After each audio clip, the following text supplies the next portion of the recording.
Let me tell you how the Israel and Gaza issue started, or let me say Israel and Palestine. This fight started long ago, more than 100 years ago, and it all began because two groups of people wanted the same land. But what happened? Sit back, relax, let me gist you.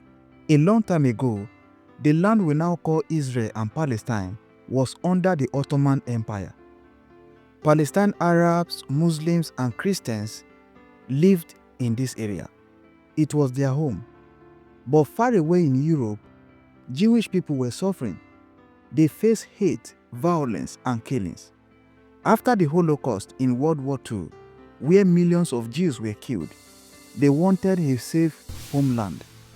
And many of them looked at Palestine as that home. After World War I, Britain took control of Palestine, but Britain made a mistake. They promised the Jews a homeland in Palestine. At the same time, they promised the Arabs freedom in the same land. Two promises to two different peoples for one land. That was the beginning of trouble. By 1947, the United Nations came with a plan. They said, let us divide the land into two parts.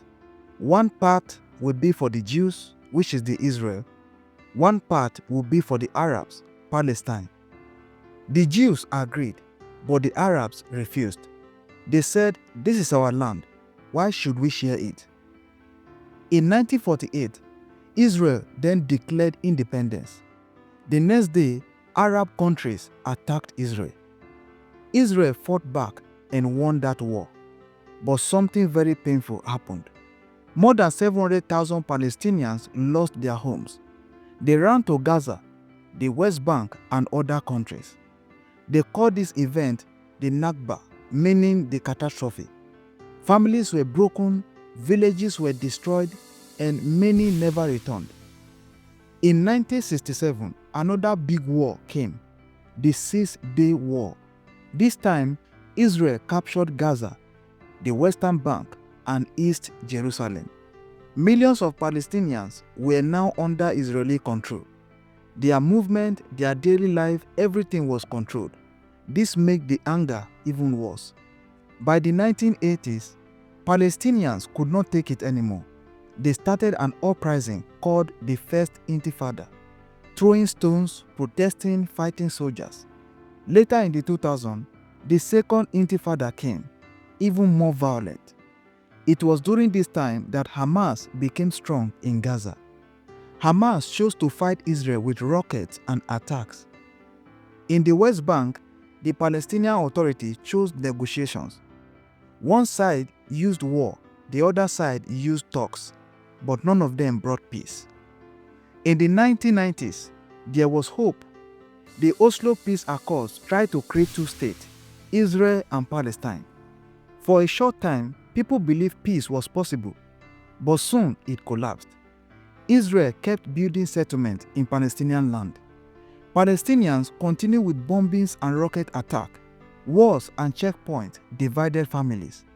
Peace became a dream that never came true. Now, many years later, the conflict is still strong. Israel is very powerful with one of the strongest armies in the world. Palestinians, especially in Gaza, live under blockage and hardship. Both sides believe they are fighting for survival. Israel says, we are protecting our homeland. Palestinians says, we are fighting for freedom. And sadly, ordinary people, children, mothers, families are the ones paying the price. So when you hear about the war today, remember this. It is not just about land. It is about history, pain, and the right to call a place home. Until both sides agree, the war may continue for generations. But peace can only come when both Israelis and Palestinians can live side by side in dignity and freedom. What do you think? Should the land have been divided in 1947, or was there another way? Please drop your comment. And if you are new on my page, I tell interesting stories, including latest news and gist. So if you don't want to miss any of my videos, you know what to do. Don't forget to like and share. See you in my next video.